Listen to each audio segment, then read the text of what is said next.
काश्तकारी का एक बेहतरीन उदाहरण पोखरी के खेत हैं।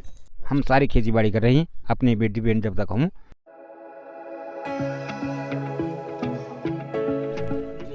खेत में जाएंगे, सीधे खेतों में पहुंचेंगे। खेत में पहुंचेंगे। कौन सा पोखरी गांव है? पोखरी गाँव है। अरे खेती सारी पोखरी गांव की। सारी पोखरी गाँव की। ठीक है, बहुत बहुत धन्यवाद आपका। अच्छा है।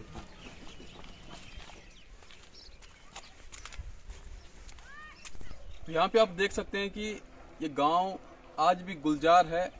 ये पशुधन आप देख सकते हैं, पीछे भैंस है। तो पशुपालन और कृषि भरपूर मात्रा में यहाँ पे की जा रही है। और पारंपरिक जो एक उत्तराखंड है, जो पहाड़ है हमारे, उसको जिंदा रखे हुए हैं। दोस्तों आप देख सकते हैं कि मेरे बैक साइड में ये तमाम कृषि क्षेत्र है और बहुत सारे खेत हैं। यहाँ पे एक भी खेत आपको यहाँ पे बंजर नजर नहीं आएगा। और खेतों में जो काश्तकार हैं, अब उनके पास हम जा रहे हैं और उनसे कुछ बातें करेंगे।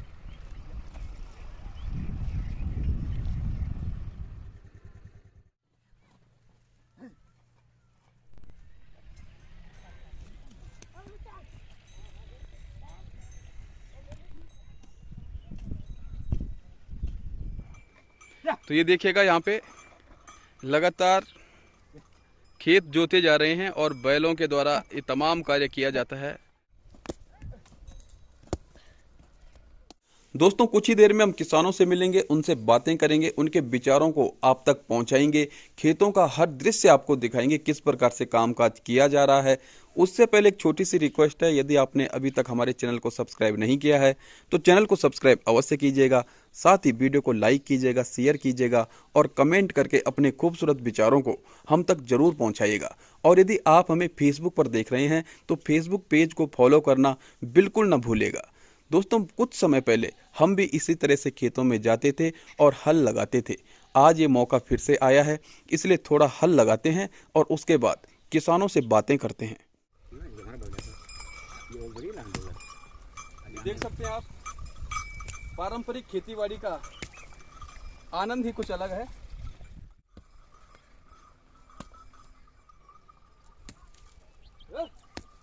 पोखरी गांव के खेतों में हम पहुंचे हैं और कहीं ना कहीं इन खेतों का एक ऐसा आकर्षण हमें दिखा जिसने हमें अपनी ओर आकर्षित कर दिया। काश्तकारी का एक बेहतरीन उदाहरण पोखरी के खेत हैं और पोखरी के खेतों से लगे हुए मुखेम गांव के खेत भी हैं। तो यहाँ पे एक काश्तकार हमारे साथ उपस्थित हैं जो कि यहाँ पे हल चला रहे थे और कहीं ना कहीं हमने इन्हें थोड़ा डिस्टर्ब भी कर दिया है। तो सबसे पहले हम आपका नाम जानना चाहेंगे। मेरा नाम है उमेश सिंह पोखरियाल। तो उमेश सिंह पोखरियाल जी, पोखरी गांव की ये खेतीबाड़ी वास्तव में बहुत ही खूबसूरत है और लगातार हम देख रहे हैं कि कल जब हम आ रहे थे तब से आज तक खेतों में काश्तकार अपने कामों में लगे हुए हैं। उत्तराखंड के अन्य स्थानों में पलायन की काफ़ी समस्या है और अधिकतर खेती बंजर हो चुकी है।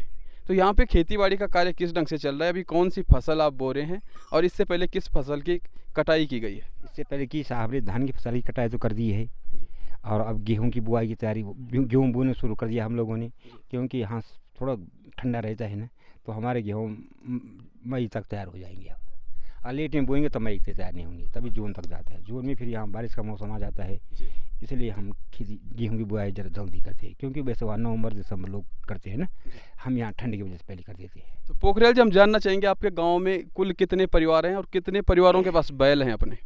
मेरी पर साहब है, इस समय पोखरी में है 30 परिवार और 150 परिवार हमारे पास हर जनों के हैं। और ये लोग जो है हमारे गांव के पास जो है कम से कम ये समझो आप 26 परिवार के पास बैल है। आप समझ सकते हैं कि 30 परिवारों के गांव में 26 परिवारों के पास बैल हैं। तो खेतीबाड़ी कितनी उन्नत होगी यहाँ पे, आप खुद समझ सकते हैं। तो अभी कुछ दालों की खेती, दलहन की खेती हुई है, तो दाल भी आप यहाँ पे बोते हैं? जैसे जो दाल हमारे यहाँ थोड़ा कम होता है ठंड की वजह से ना जी, यहाँ से वो होता है सोयाबीन भट्ट। सोयाबीन भट्ट होता है, काला भट्ट होता है, और वो लोग थोड़ा बहुत हमारे यहाँ हुआ है। थोड़ा यहाँ केवल गेहूँ धान की फसल यहाँ थोड़ा ठीक होती है, दलहन के संबंध में यहाँ थोड़ा बहुत कम होता है, क्योंकि ठंड का वजह से साहब यहाँ ये खेती यहाँ थोड़ा और चीज़ के लिए थोड़ा कमज़ोर है, और गेहूँ यहाँ ठीक होता है। पोखरियाल जी, मैं देख पा रहा हूँ कि जो खेत हैं यहाँ की मिट्टी बिल्कुल काली नज़र आ रही है। तो आप यूरिया जैसी खादों का उपयोग करते हैं या फिर घर की आपकी जो गोबर की खाद है उसी का उपयोग करते हैं? अब यहाँ तो यूरिया कुछ मिल नहीं रहा है, डीएपी चलती थी सिर्फ गेहूँ में, डीएपी तो कहीं मिल नहीं रही है, थोड़ा सरकार से दे रखा, कोई दूसरा जैविक खाद दे रखी है, उसका प्रयोग कर रहे हैं हम आजकल। और थोड़ा गेहूं का बीज भी हम लेते हैं सरकार से, अभी अभी तो हेबल नेबल बोल के वहाँ पर हमको मिल गया थोड़ा बहुत। तो जो पारंपरिक बीज होता है, जो घर का बीज पहले रखा जाता था, बीज को पहले ही जो सबसे अच्छी फसल होती थी जिस खेत में, उस खेत से बीज के लिए स्पेशल अलग से रखा जाता था। क्या आज भी उसे रखते हो या सरकार पे ही डिपेंड हो? नहीं, अब जो भी रखते हैं घर के भी रखते हैं, क्योंकि सरकार का भी मिलता कभी नहीं मिलता है, समय से मिलता नहीं। अब आएगा इसके बाद हम क्या करेंगे, घर का भी रखा है हमारा, इसलिए कुछ हम घर का भी बो देते हैं। तो ऐसा होता है कि नए बीज बोने से हमको थोड़ा फायदा मिलता है, और घर के बीज से थोड़ा ये, जैसे कि एक बार भी घर का बो दिया ना, दूसरी बार हम उसको चेंज करके बोते हैं फिर। और जैसे इस साल का जो नया गेहूँ है वो अगले साल बो देंगे उसको, इसमें हमको फायदा मिल जाता है।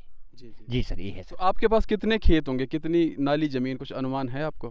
होंगी 30-35 नाली जमीन। तो सारी खेती बाड़ी कर रहे हो या फिर कुछ बंजर तो नहीं है? बंजर मेरे कुछ नहीं, हम सारी खेती बाड़ी कर रहे हैं अपने बेटी बहन जब तक हूँ। अपने में बच्चे तो यहाँ है नहीं, सब होटलों में रहते हैं, पर स्वयं मुझे अच्छा नहीं लगता कि लोग इसमें एक ख्याल चलाता मैं दो चलाता हूँ। हाँ, मैं ऐसा नहीं करता हूँ, बर्बाद वाला काम नहीं तो करता। गांव में खेतों की क्या स्थिति, क्या और खेत भी इसी तरह से से? में सब चला रहे हैं, थोड़ा मुख्य में पलायन लोगों ने ज़्यादा कर दिया है। नहीं, पोखरी के या हमारे यहाँ नीचे ये जो अम्बेडकर के लोग हैं ना जी सर, ये भी सारे खेती करते हैं, गाँव की खेती ये चला रहे हैं आजकल। नहीं, थोड़ा मुख्य वालों ने पलायन कर दिया। तो आगे का भविष्य आपको कैसा नजर आ रहा है, क्योंकि बच्चे बाहर हैं, बाहर ही जॉब कर रहे हैं, तो मतलब आपको क्या क्या दृश्य दिखता है आगे का? आगे की है कि खेत चलानी मुझे मुश्किल लग रही है, क्योंकि लोगों को पैसे का लाचार ज़्यादा हो गए, खेत भी तो नहीं, जो हमने बहू भी ला रखी इनका भी ध्यान कमी है, बच्चों का भी कमी है, क्योंकि मिल रहा है ना, इसलिए हो गया। ये तो हमें तो बिना खेत का साफ आनंद ही नहीं आता है। अब हमें उधर लगवाना था ना, इसलिए वहाँ गोबर नहीं डाल रखा था घर का, तो इसलिए इधर आ गया। तो आप देख सकते हैं कि पोखरियाल जी ने भी भविष्य के प्रति एक चिंता जाहिर की है, क्योंकि जो आज की पीढ़ी है वो अधिकतर बाहर हैं, बाहर ही अपने कारोबार कर रहे हैं, अपने रोजगार पे लगे हुए हैं। तो भविष्य में उत्तराखंड की इन क्षेत्रों में भी खेती के बंजर होने की संभावना प्रबल है। और आज वर्तमान की स्थिति बताएं तो इस क्षेत्र को, ये मुखेम क्षेत्र हो या उत्तरकाशी का क्षेत्र हो या लमगांव का क्षेत्र, इसका एग्जाम्पल दिया जाता है कि आज भी यहाँ पे 100% खेतीबाड़ी की जा रही है, कोई भी खेत बंजर नहीं है। लेकिन भविष्य किस प्रकार से वो पोखरियाल जी ने हमें बताया है। तो पोखरियाल जी, आपकी इस मेहनत को हम सैल्यूट करते हैं और आप इस परंपरा को लगातार बनाए हुए हो, आगे बढ़ा रहे हो। बहुत बहुत धन्यवाद आपका। धन्यवाद आपका सर, जो आप इतने दूर से हमारे गांव में आए हैं, और मैं आपका भी आह्वान करता हूं, और नागराजा की कृपा हो, आप लोगों चिरंजीव रहे और ऐसी ही जनता की सेवा करते रहें।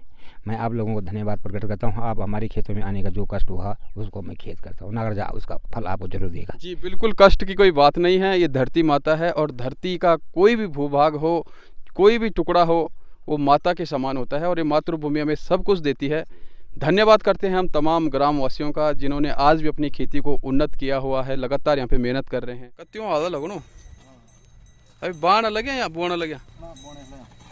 अच्छा, गौर से देखिएगा इस दृश्य को। यह दृश्य देवभूमि उत्तराखंड के टिहरी गढ़वाल जनपद के अंतर्गत सेम मुखेम क्षेत्र में स्थित पोखरी गांव का है। देखिएगा किस प्रकार से बच्चों से लेकर बुजुर्गों तक, महिला पुरुष युवा, हर कोई अपने खेतों में अटूट मेहनत कर रहे हैं। काश्तकारी का इससे बेहतर उदाहरण शायद ही कहीं हो। कितना खूबसूरत दृश्य है। ये धरती माँ है, हमारे पूर्वजों के बनाए हुए खेत हैं, और इन खेतों को सुरक्षित और संवर्धित करते हुए ये काश्तकार, यही उत्तराखंड का सच्चा और अच्छा दर्शन है, जिसे देख करके आंखें सुकून प्राप्त करती हैं, हृदय तृप्त हो जाता है। ये मुखेम गांव सामने नज़र आ रहा है, बहुत ही सुंदर दृश्य, और ये तमाम पर्वतीय क्षेत्र अपने आप में खूबसूरती को समेटे हुए है। प्रकृति का इसे सर्वश्रेष्ठ श्रृंगार हम कह सकते हैं। ऊपर सेम का डांडा है, भगवान सेम नागराज विराजमान है, शतरंजी का सौड़ है, गुप्त सेम है, डुगडुगी सेम है, और यहाँ पर ये तमाम काश्तकार अपनी खेती बाड़ी को करते हुए, वास्तव में बहुत ही खूबसूरत दृश्य है। और यहाँ पे जितने भी खेत हैं, इनको देखकर लग रहा है कि यहाँ पे कितनी मेहनत की जाती है। हर एक खेत गुलजार है, हर एक खेत मेहनत से अपने आप को परिचित करवा रहा है कि किस प्रकार की मेहनत इस खेत पे हुई है। ये देखिएगा, सुंदर दृश्य है ये। उत्तराखंड का एक बड़ा भूभाग जहां पलायन की समस्या से गुजर रहा है, वहीं ये क्षेत्र आप देख सकते हैं कि लगातार काश्तकार कृषि के माध्यम से अपने कार्यों को यहाँ पे संचालित किए हुए हैं और पारंपरिक जो एक उत्तराखंड है, जो पहाड़ हैं हमारे, उसको जिंदा रखे हुए हैं। ये देखिएगा, छोटा किसान भी खेतों में आया हुआ है और ये खूबसूरती है यहाँ की। बच्चे जब बचपन से इस दृश्य को देखते हैं तो कहीं ना कहीं इसका एक सकारात्मक परिणाम भी पड़ता है। बेहद प्रेम करते हैं अपने पशुधन से, अपनी खेती बाड़ी से। ये दृश्य अब दुर्लभ दृश्य होते जा रहे हैं क्योंकि उत्तराखंड का अधिकतर क्षेत्र बंजर हो चुका है। खेती बाड़ी करने के लिए अब लोग घरों में नहीं हैं, अधिकतर लोग पलायन हो चुके हैं। लेकिन ये खूबसूरत दृश्य हमें सेम नागराजा मंदिर की यात्रा के दौरान पोखरी और मुखेम गांव के खेतों में देखने को मिल रहा है। काश्तकारों की इस अटूट मेहनत को हम सैल्यूट करते हैं। वास्तव में यह दृश्य आंखों को सुकून और हृदय को तृप्त करता है। दोस्तों, यदि आपको यह वीडियो पसंद आई हो तो वीडियो को लाइक कीजिएगा, शेयर कीजिएगा, कमेंट करके अपने विचारों को हम तक जरूर पहुंचाइएगा। और यदि चैनल को सब्सक्राइब नहीं किया है तो चैनल को सब्सक्राइब भी अवश्य कीजिएगा। मिलते हैं एक अगली वीडियो में, तब तक के लिए नमस्कार।